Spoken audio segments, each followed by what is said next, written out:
Redline Logbook here to explain the Kuja Pirates. And the interesting thing about the Kuja Pirates is that they don't have a specific beginning that we know of. That's because the captain of the Kuja Pirates is also the queen of Amazon Lily, and all of the Amazons of Amazon Lily. As such, there's a high possibility the first queen of Amazon Lily could have been the first Kuja Pirate captain, which means we could actually meet the first captain of the Kuja Pirates when we finally get the Void Century flashback. With that being said, we do know the four most recent captains of the Kuja Pirates: Gloriosa, Shakuyaku, Tritama, and of course Boa Hancock. So I guess we should start with how you become the captain of the Kuja Pirates. Well, you become the Empress of Amazon Lily. And how do you become the Empress of Amazon Lily? Well, you don't inherit it like a bloodline. No, the title goes to the most beautiful woman on the island.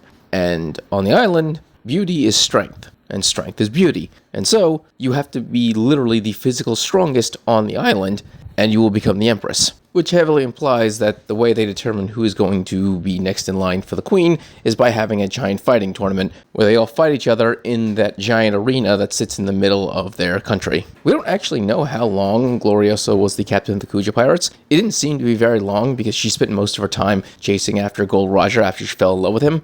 And when he constantly was rejecting her, because he was after Shaki, who was Gloriosa's first mate at this time, Gloriosa said, you know what, screw this. I quit being the Empress. I quit being the captain of the Kuja Pirates. She joined Rox so that it would be easier for her to then chase after Roger, because Rox and Roger were constantly fighting. And so she felt it was easier for her to basically jump into Roger's arms if they were meeting each other more often. It never worked out for her. Roger fell in love with a different woman, had Ace, and Gloriosa apparently just lived in exile for the majority of her life. That is until she saved Boga Hancock and her sisters and brought them back to Amazon Lily, where now Gloriosa basically lives on the very edge of the island in her own home. In pseudo-exile, she gets to live on the island, and she basically gets to also interact with everyone and also takes part in what seems to be daily life on the island. So she doesn't seem to really be in exile. It's just that her home that she sleeps in is officially on the edge of the island. Like I said, it's like pseudo-exile. It's very weird. After that was Shaki. She took over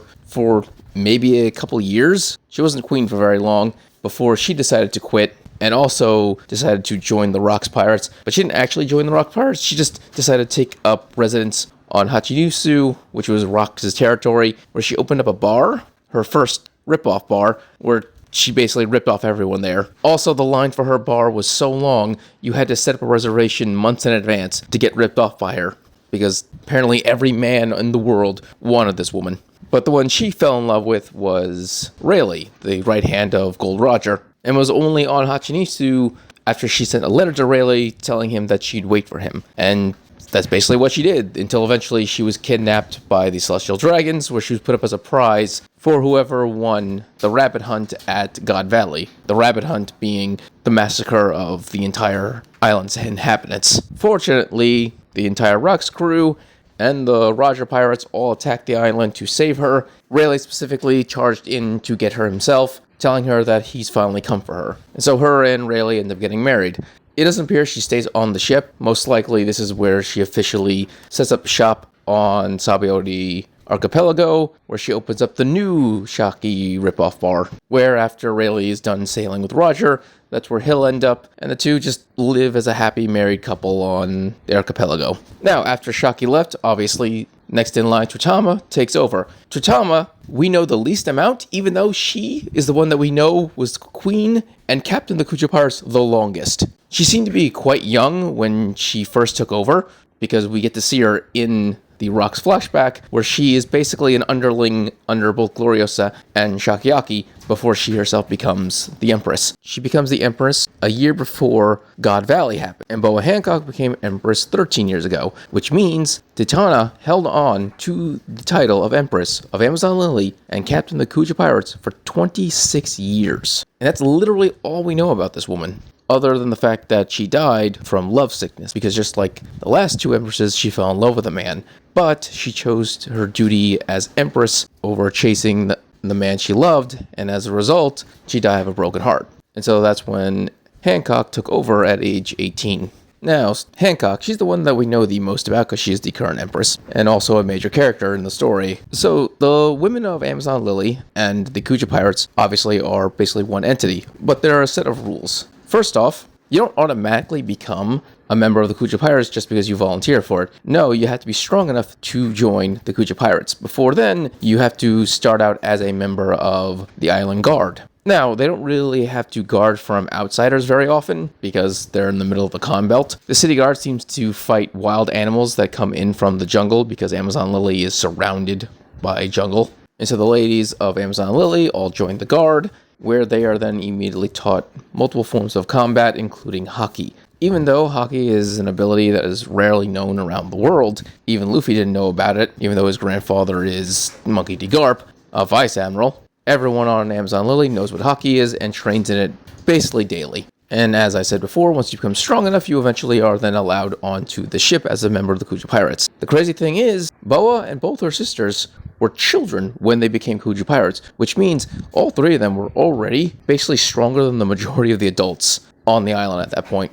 Unfortunately, while they were strong enough to be members of the Kuja Pirates, that doesn't really mean much in the grand scheme of the world. As we saw pre-time skip Luffy basically manhandle every member of the Kuja Pirates besides Boa. And so Boa and her two sisters were kidnapped right off the ship of the Kuja Pirates and sold into slavery, where a celestial dragon bought them up. It is heavily implied that the celestial dragons did things to them and used them for their own entertainment in other ways, like forcing all three of them to consume devil fruits. Marigold and Sarasonia were forced to eat two separate models of the snake fruit, and Boa was forced to consume the level up fruit. The snake fruits are pretty obvious what they have the ability to do.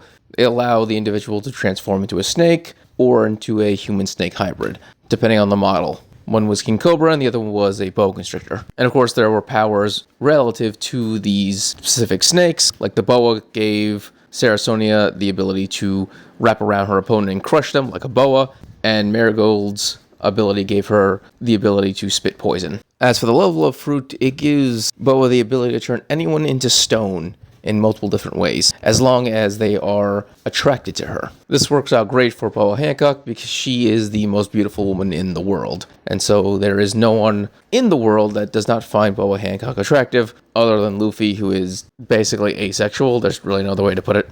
Her main ability to turn people to stone is the level of beam, where she puts her hand into a heart, and it fires a laser that turns you to stone.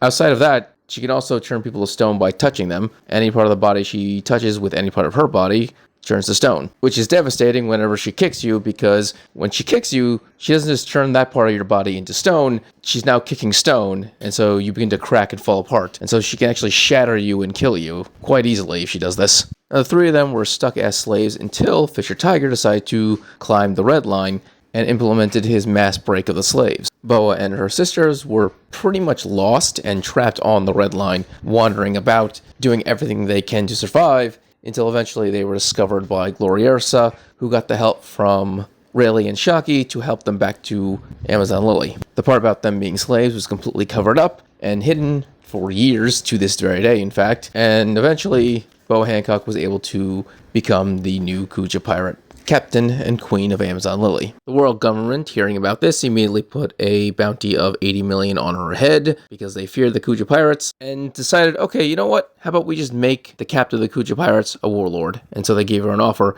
Hancock took it for two reasons. One, she didn't really care. She just didn't want to deal with the Navy, so this was great for her. Two, it gave automatic protection for her entire island and all of her people from the invasion of the Navy. And so for the next 11 years, the Kuja pirates basically just went about their lives, attacking different pirate crews, stealing their shit, and just doing normal pirate stuff, but within the law of the government, obviously.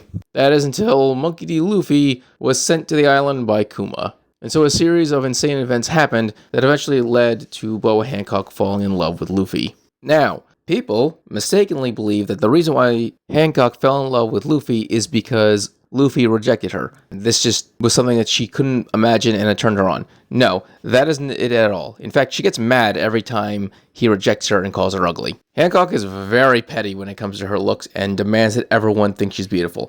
That's not what led her to falling in love with Luffy. No. What led her to fall in love with Luffy was after everything happens and he proves that he's a trustworthy man And so she's finally willing to tell her secret that her and her sisters have been hiding for the last 11 years, that she won't even tell her own people about her being a slave and everything that happened to them. She then expects Luffy to look at her with disgust and try to throw her away. But he doesn't. He says, "I don't care that you are a slave, I like you." And it's at that moment Hancock falls in love with Luffy. And from that moment forward, all the way up to the time skip, Hancock dedicates herself to helping Luffy in any way she can. First by getting him to impel down so he can try to break his brother out. When that fails, she does everything in her power to protect him during the war. She even gives him a key to Ace's handcuffs. I don't know where she got that from. But she blatantly does everything in her power to help out during the war, and when that finally comes falling apart in the end, when Ace dies, she of course gives Luffy sanctuary on Amazon Lily so he can be treated and saved. After the time skip, Hancock really doesn't do much. She basically just continues her role as the Empress of Amazon Lily, the captain of the pirate crew,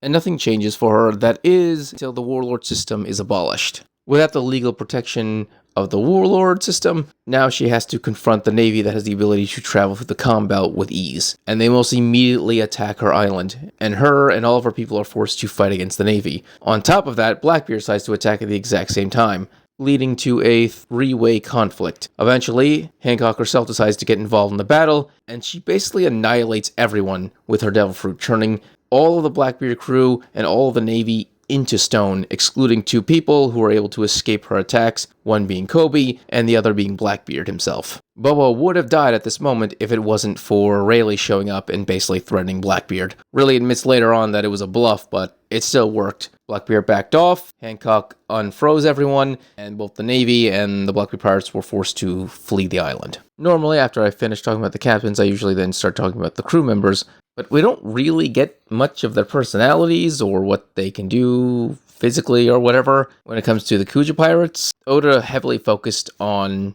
Boa specifically and the other captains in the past, and when it comes to flashbacks, he didn't really focus much on the rest of the crew's members. I mean, we do get more personality from one character, Margaret, but even then, the most we get of her personality is one, she really loves Boa Hancock, which is literally every member of the Kuja pirates. They love their empress. And two, she's the most understanding when it came to Luffy because she had a sense of duty that wasn't just to the Kuja pirates, but to basically decency and righteousness. Unlike the majority of Kuja pirates, who basically view anyone who breaks their laws as worthy of sentence of death, Margaret believed in more of a nuanced understanding, saying that just because someone broke the law doesn't mean that they're deserving of death immediately. We need to understand why they broke the law and trying to understand the situation. And that's why she stuck her neck out for Luffy and got turned to stone by Boa, eventually being turned back after Luffy was able to convince Boa to turn her back. And after that, she just basically disappeared into the background, like all the other Kuja pirates. But yeah, that is the Kuja pirates. So if you enjoyed this video, subscribe, give a thumbs up so you enjoy more One Piece and other anime things. Thank you and have a great day.